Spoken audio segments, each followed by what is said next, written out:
السلام عليكم ورحمة الله وبركاته. معلش بسجل النهاردة وأنا واقف في الشمس كده.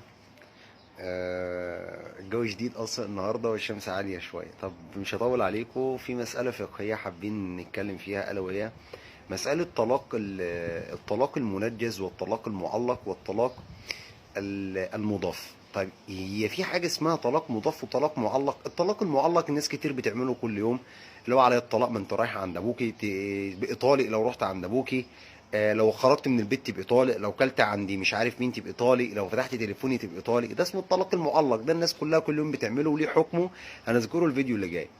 طيب الطلاق المنجز، الطلاق المنجز هو الطلاق الصريح، هو الخالي من الإضافة أو التعليق، اللي هو بقى خلاف النوعين التانيين اللي احنا لسه قايلينهم.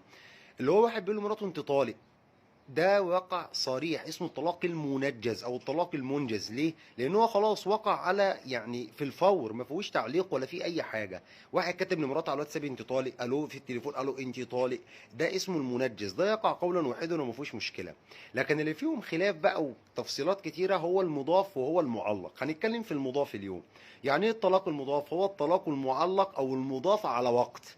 هو في حاجه اسمها طلاق مضاف على وقت يا شيخنا؟ ايوه، وهي دي المساله اللي فيها ثلاث اقوال.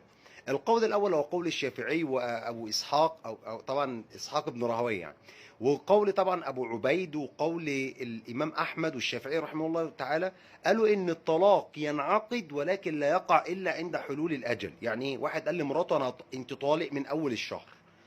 يعني احنا مثلا في شهر يناير، النهارده مثلا النهارده 25، واخد بالك انت 25 ها، انت طالق من يوم 1 فبراير.